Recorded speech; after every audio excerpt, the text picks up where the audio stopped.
Sur la Russie, sur cette nord-coréanisation, il y a quand même des signaux, par exemple le fait que parler à des étrangers redevienne en Russie un problème. Ça rappelle quand même les pires heures soviétiques, Bien alors sûr, qu'on mais est en c'est pas 2023. C'est pas une nord-coréanisation, Voilà. c'est un retour au système soviétique. Exactement. Voilà, je veux dire, c'est le retour aux fondamentaux d'après 1917, tout simplement.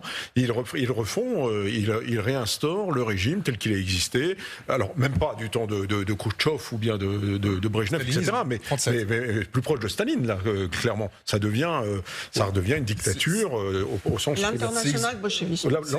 L'international bolchevique. Dans la exactement. mesure où c'est vraiment un mélange, une sorte de symbiose de ce qu'on a connu dans les pires années tsaristes et, enfin, quand même plutôt 19e, 20e siècle, et l'Union soviétique, vraiment les débuts de l'Union soviétique. Nord-coréanisation, c'est vraiment un terme qu'on pourrait utiliser aujourd'hui pour que ça puisse parler, disons, aux téléspectateurs, mais en soi, c'est pas la Corée du Nord qui est un modèle. Ce qui est un modèle, c'est un régime totalitaire, et le discours qu'on retrouve aujourd'hui chez Poutine, c'est vraiment le discours qu'il tient depuis toujours. C'est toujours le fait de chercher un bouc émissaire. Ce n'est pas nous, l'État, qui ne savons pas gérer les affaires et qui sommes corrompus, c'est les autres, c'est les Américains qui sont responsables. Et vous savez que ce discours, il fonctionne très très bien en Russie. Je termine juste là-dessus. Lorsque vous allez par exemple en Carélie, qui est une région qui se trouve à la frontière avec la Finlande, il y a eu un reportage récemment où on discutait avec la population locale, et lorsqu'on leur posait la question de la source de leurs problèmes, le problème c'est l'OTAN, le problème c'est les étrangers, le problème c'est pas ce qui se passe dans le pays même,